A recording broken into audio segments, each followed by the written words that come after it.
This video is sponsored by NordVPN. NordVPN has been a long-time ally to the channel, and that's because it's a service that just about anybody can use. If you use public Wi-Fi, and I know you use public Wi-Fi, I've seen you do it, then you might be exposing yourself to dangers beyond your comprehension. If you're using a Wi-Fi connection that's not trusted, you have no idea who else is using that connection. But with NordVPN, you can safely browse with a layer of next-generation encryption. If you like to travel, NordVPN is basically essential. If you're like me and you work in coffee shops or bookstores, NordVPN is essential. Not only that, but NordVPN also gives you access to region-locked content. Not every streaming service is available worldwide, but with NordVPN, they might as well be. So if you want to try Nord for yourself, you can get a 2-year plan at a huge discount, plus 4 additional months free when you use my link, nordvpn.com/cosmonaut. And if for some reason you don't like it, it's fine, because it's risk-free with Nord's 30-day money-back guarantee. In case you missed it, again, that's nordvpn.com/cosmonaut, or you can click the link in the description below. Cosmonaut Cricket! So it feels like it's been forever, but Invincible Season 2 has come and gone. And I don't know about you guys, but it feels like way less people are talking about this one when compared to Season 1. I think a lot of this is due to the fact that for some insane reason, they decided to split the season in 2 parts. And this was a decision that everybody on planet Earth thinks is really stupid. 4 episodes just isn't a lot, even if they are an hour long. Getting invested into a show only to have it go on hiatus after just 4 weeks is kind of brutal, and I think this bizarre release schedule really killed some of the momentum and hype for a lot of people. Most of the people I know who watched it just waited until it was all released anyway.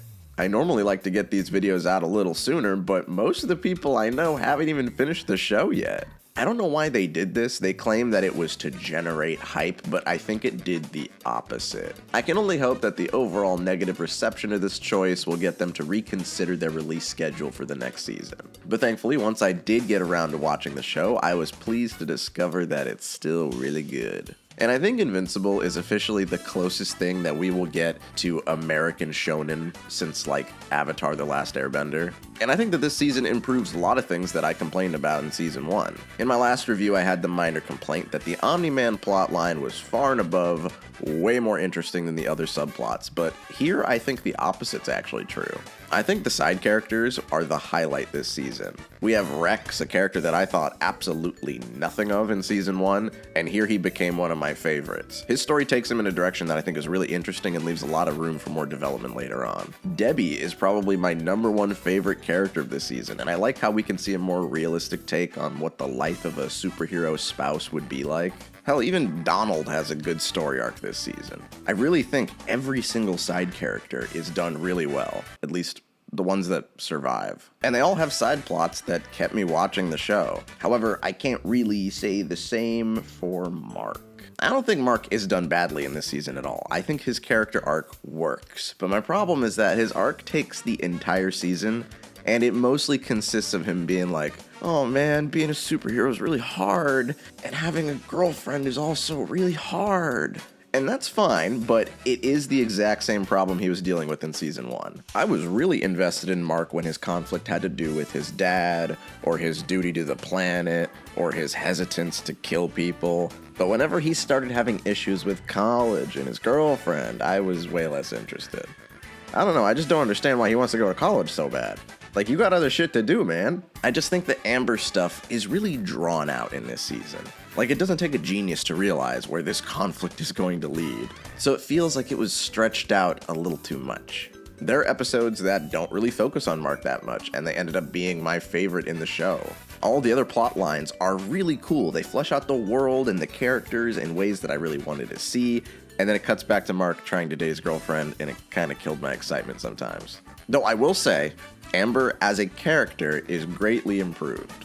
I do think that the writers took note of how disliked she was from the last season, because she is exceedingly reasonable in this season. She's almost like too reasonable. Like, you can get mad at Mark a little bit. It's almost like she's thinking, oh, I can't get too upset at Mark, or else the fans are gonna get mad at me again. And I honestly do like the resolution of Mark and Amber's conflict. I think it's handled in a very realistic way. I just think it's lame that it took almost the whole show to get to that point.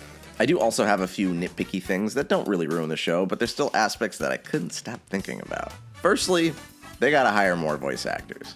Now I will say, every single performance in this show is great. This is the rare case of an animated series being voiced by mostly all celebrities, and it's actually really good.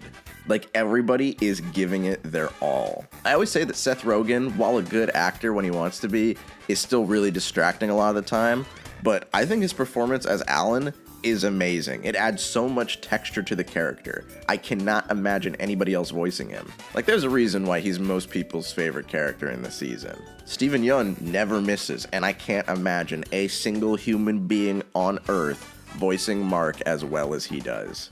And of course, I think it's about time that we all agree that J.K. Simmons is as good at voice acting as he is on the silver screen.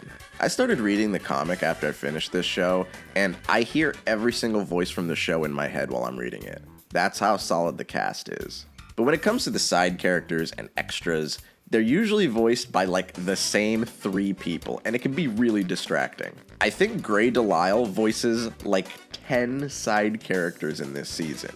And the thing is, she's not doing a bad job, but she has an iconic voice, so it's really distracting when every woman in the show sounds like Azula or Mandy. I know the show is doing everything it can with the budget that it's given, but please, just hire like 2 more people. It's making me like irrationally annoyed.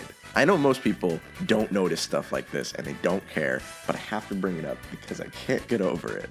Also, another nitpick, but I'd like if the action scenes had a little more sauce. Now listen, it's worth noting that the animation in this season has improved a lot. There's some moments where it can go back to looking a little janky, but overall I think it's a vast improvement over season 1. And I can only hope it will continue to improve as the show keeps getting more popular. But I kinda get tired of the Man of Steel style of fight scenes that Mark gets. Viltrumite on Viltrumite combat mostly consists of 2 people slamming into each other, and I don't know, I just kind of want something a little different. I get that Invincible has a very simple set of superpowers, and anybody who isn't Mark usually does get cooler fight scenes. For instance, I watched the Adam Eve special before I binged season 2, and the action in that was really dynamic. You can tell they put a lot of work into it. So I don't know, I would just like a little more of that from Mark's fight scenes, because he is the main character. He does the most fighting. I don't know, I think maybe X-Men 97 is spoiling me a little bit, because the action in that show is unparalleled. But again, this is a nitpick. It doesn't kill the season for me. It's just a personal thing. I will say that I do think I was much more emotionally invested in this season when compared to the last one. I really enjoy a superhero show where all the characters are miserable all of the time. And I think this series does a great job of capturing the realistic trauma that comes with living in a world of superheroes without relying on the cynical tone that other edgy superhero media tends to rely on. Like, I really like The Boys, but I think that edgy cynicism can kind of turn people off sometimes. Invincible can be really bleak, but it's always undercut with a little bit of hope and optimism, and I think that's what keeps it engaging. And as before, I am desperately awaiting that next season. Just don't split the season in half. That was stupid. Never do that again. 8 out of 10.